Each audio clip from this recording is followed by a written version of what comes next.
देखिए, सबसे पहले तो मैं अपनी जानिब से, अपनी पार्टी की जानिब से जो हमारे कमांडिंग ऑफिसर संतोष बाबू उनको और 19 जो हमारे बहादुर सिपाही जो मारे गए चीन की आर्मी की तरफ से, मैं उनको, उनके अफराद ख़ानदान को कंडोलेंसेस पेश करता हूँ।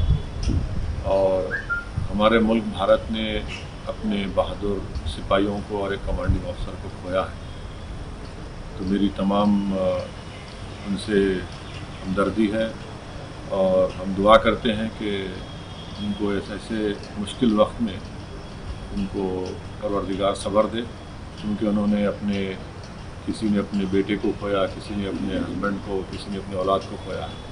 तो एक बहुत बड़ी कुर्बानी इन तमाम बहादुर सिपाहियों ने मुल्क की सालमियत के लिए दी है। दूसरी बात यह है कि पिछले अप्रैल के तीसरे हफ्ते से ये मुसलसल चीन की तरफ से गालवान वैली में, पांगसोंग सू में, वहाँ पर चीन की फ़ौज बड़ी तादाद में घुसकर करीब 4.5 किलोमीटर के करीब भारत की टेरिटरी को उन्होंने कब्जा किया। बार बार मोदी गवर्नमेंट तरफ से ही कहा जा रहा है कि नहीं कुछ नहीं, सब ठीक ठाक है, सब गलत है, सब गलत। बाद में इसका इकरार होता है, क्योंकि जब सैटेलाइट के तस्वीर आते हैं, फिर दोनों मिलिट्री के जिम्मेदार लोग बैठकर बातचीत करते हैं। उसके बाद 6 जून को कहा गया कि डी एस्केलेशन होगा, डी एंगेजमेंट हो गया। सवाल ये पैदा होता है कि जब आप डी एस्केलेशन, डी एंगेजमेंट की बात करते हैं, तो फिर हमारे ये 20 सिपाही कैसे मारे गए? हम सबसे पहली बात प्राइम मिनिस्टर से हम पूछना चाहते हैं कि इसकी अकाउंटेबिलिटी किस पर है, इसका जिम्मेदार कौन है? क्या प्राइम मिनिस्टर जिम्मेदार है? क्या डिफेंस मिनिस्टर जिम्मेदार है? क्या होम मिनिस्टर जिम्मेदार है? क्या NSA जिम्मेदार है या CDS जिम्मेदार है? आखिर इसकी अकाउंटेबिलिटी किस पर फिक्स होगी? इन हमारे 20 जो सिपाही मारे गए, इसकी अकाउंटेबिलिटी किस पर फिक्स होगी?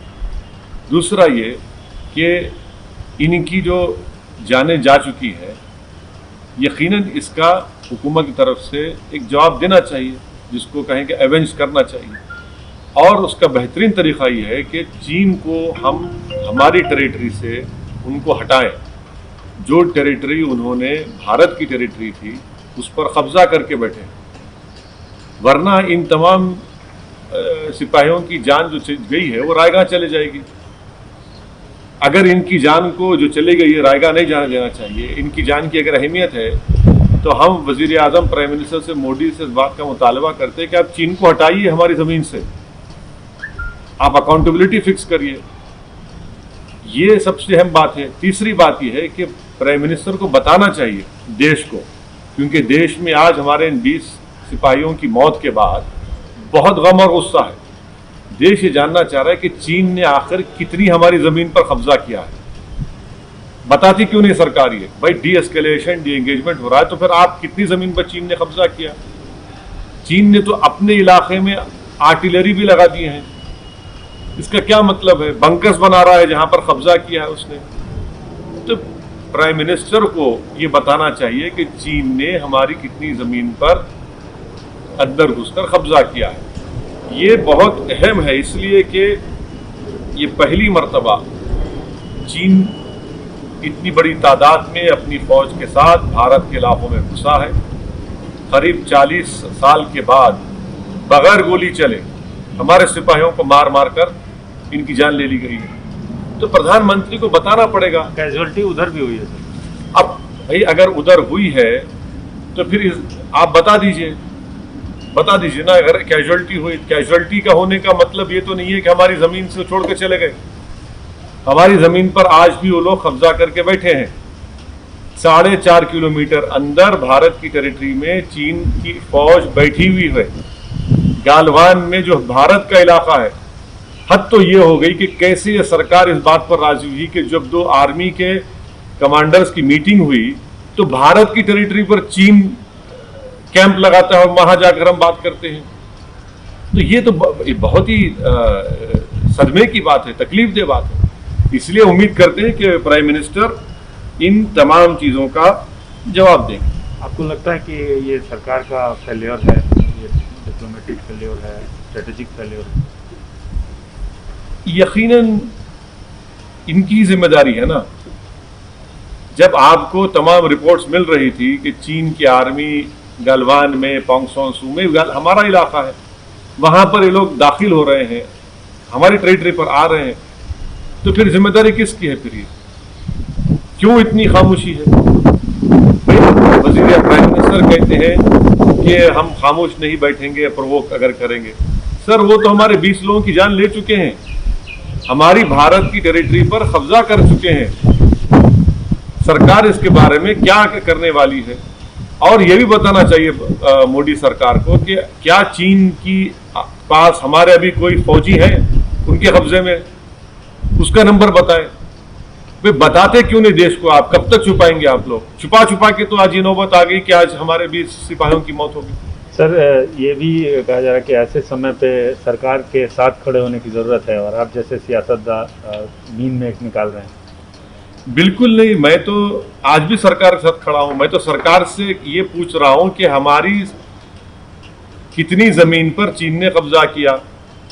पहले तो सरकार ने कहा कि कुछ नहीं हो रहा है, सब ठीक ठाक है, चंगासी कहा। बाद में मालूम हुआ कि भाई इन्होंने कब्जा कर लिया। तो भाई कितना जमीन पर कब्जा किया बताए ना देश को। देश को बताने में आखिर इतनी तकलीफ क्या हो रही है? आप बताइए देश को कि चीन ने, यकीनन चीन ने हमारी टेरिटरी पर कब्जा किया है। गलवान जो हमारा इलाका है, पोंगसोंग सू लेक हमारा इलाका है, जहां पर चीन कभी नहीं आया, वहां पर चीन पहुंच चुका है। तो हम सरकार के साथ खड़े हैं, मगर इसका यह मतलब नहीं है कि कोई चीन की फौज पीएलए हमारी जमीन पर कब्जा कर ले और हम खामोश बैठे रहे, आंख बंद कर ले। भाई जितना मुल्क बीजेपी का है उतना मुल्क मेरा भी तो है। मुझे भी तो पूरे देश को जानना चाहिए, पूरे मुल्क में गम और गुस्सा है। इन मरने वालों का भारत सरकार इसका कोई रद्दोबदल या कुछ रिएक्शन करेगी या नहीं करेगी? और इनकी मौत को अगर रायगा नहीं जाने देना है तो हमको चीन को हमारी टेरिटरी से हटाना पड़ेगा। आपके हिसाब से क्या स्टेप लिए जाने चाहिए? भाई ये तो सरकार को बताना चाहिए अब तक क्या स्टेप लिए। ये स्टेप जरूर लेना चाहिए कि चीन जिस जमीन पर कब्जा कर चुका है उनको वहां से हटना चाहिए। चीन को 4.5 किलोमीटर हमारे टेरिटरी के अंदर चीन आकर कब्जा करा है। सरकार को ये काम करना चाहिए, चीन को वहां से हटना चाहिए। और इसकी अकाउंटेबिलिटी किस पर आयद होगी? कौन जिम्मेदार है इसका? ये जो 20 हमारे सिपाही मर गए, इसका अकाउंटेबिलिटी किस पर आएगी? किस पर जाकर रुकेगी? क्या वो भी अपोजिशन पे डाल देंगे आप?